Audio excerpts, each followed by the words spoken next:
Hello friends, good morning. কেমন আছো তোমরা সবাই? আশা করছি অনেক অনেক ভালো আছো। আর আমরাও এখন মোটামুটি ভালোই আছি। আর আজকে হচ্ছে বুধবার। আর দেখো, মোনাকে সকালে খাওয়াতে বসেছি দুধ। আর এখানে আমাদের দোকানে আজকে এস বিস্কুট এনেছে। তো বিস্কুটটা না ভেঙে গেছে, তো আমাদের দোকানেই যেহেতু, তো ওটা ঘরেই ভাঙা হয়েছে।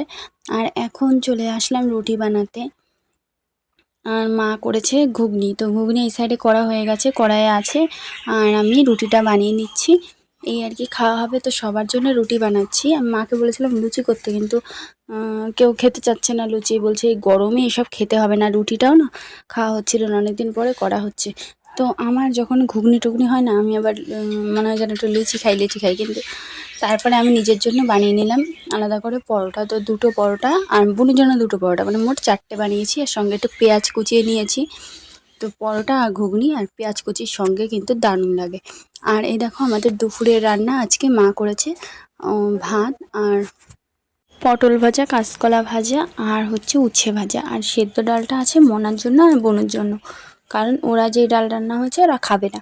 আর এই যে সকালে ঘুগনি আছে, আর ডাল রান্না হয়েছে ব্রাহ্মণী শাক দিয়ে, এই জন্য তিতো তিতো লাগবে হালকা। ওই জন্য বুনু আর মোনা তো খায় না, ওদের জন্য আর কি নেওয়া হয়েছে। আর এই পাঁপড় নিয়ে অনেক গল্প আছে। পাঁপড়টা আমি সবে দোকান থেকে আনলাম আর এনেই ভেজে ফেলেছি। তার কারণ হচ্ছে, যখনই চাটনি করা হয় না, আমি শুধু পাঁপড় ছাড়া খেতে পারি না। মানে চাটনিও শুধু খেতে পারি না, আর পাঁপড় থাকলেও শুধু খেতে পারি না। এই জন্য দোকান থেকে এই পাঁপড়ই পাওয়া গেছে। এখন সন্ধ্যা হয়ে গেছে, আর তিশানকে একটু পড়াচ্ছি। আর ও দেখো কত বাহানা করছে, একবার বলছে ঘুম পেয়েছে, একবার বলছে বাথরুম পেয়েছে, এরকম বলে যাচ্ছে। পড়ার সময় এত উঠতে ইচ্ছা করে তোর? এত উঠতে ইচ্ছা করে? আবার কি? এইটা বলে দাও তো, চতে কি হয় একটু বলে দাও। চতে চিতাবাঘে বলো, তাহলে তোমাকে গুড বয় বলবে, ওরা বলবে। বলো চিতাবাঘে। হ্যাঁ বলবে, বলে চিতাবাঘে ছতে ছাগল ছানা বর্গের জয় জাহাজ ভাসে ঝতে ঝাড়ু হাতে এলো এলো কে এলো। হয়ে গেছে। হাততালি দাও, হাততালি হাততালি, তাই তাই তাই তাই, আমি এক হাতে হাততালি দিচ্ছি। ভেঙাচ্ছে আমাকে। এখন পড়াশোনা করে নি, তারপর তোমাদের সাথে আবার কথা হবে। বলে দাও তো, বলে আগে পড়াশোনা করে নি। আগে বলো বলো, আগে পড়াশোনা করে নি।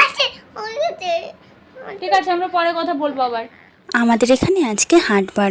মা বাবু গেছিলো বাজারে, আর বাজারের থেকে মোনার জন্য নিয়ে এসছে কলা, আর সবার জন্য নিয়ে এসছে সিঙাড়া।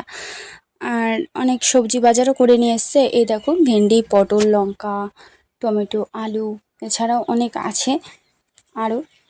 তারপরে আমি তো এগুলো দেখাচ্ছি, আর মোনা দেখো সাইড দিয়ে কলা ছুলে কলা খাওয়া হয়ে যাচ্ছে। আমি বলছি, এই হনুমান কলা খাচ্ছিস?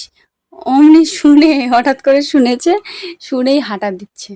যখনই দেখবে আমি ক্যামেরাটা ওর দিকে ঘুরিয়েছি ফ্ল্যাশ লাইট জ্বালিয়ে, অমনিও পালানোর চেষ্টা। আর এই দেখো, দুটো পাখা নিয়ে এসছে এরকম। আরেকটা মোনা খাটে না কোথায় ফেলে দিয়েছে। আর ও থাকতে পাখা টাখা কিনা বাবা, পাখার উপরে উঠে দাঁড়িয়ে থাকবে, না পাখাগুলো ভাঙবে বাড়ি দিয়ে দিয়ে, এইটাই হচ্ছে ওর কাজ। আর এই দেখো, আরও সবজি এনেছে। আর তার সাথে নিয়ে এসছে ময়দা আর সাদা তেল। আর নিয়ে এসছে দুটো জ্যান্ত মাছ। কি মাছ এগুলো আমি ঠিক মাছ চিনি না, তো চ্যাং মাছ না শোল মাছ হবে একটা। আর এখন চা করে নেওয়া হয়েছে সন্ধ্যাবেলা, যেহেতু চা দিয়ে সিঙ্গাড়া দিয়ে খাওয়া হবে। তো ভিডিওটি কেমন লাগলো অবশ্যই জানিও, ভালো লাগলে লাইক করো, কমেন্ট করো।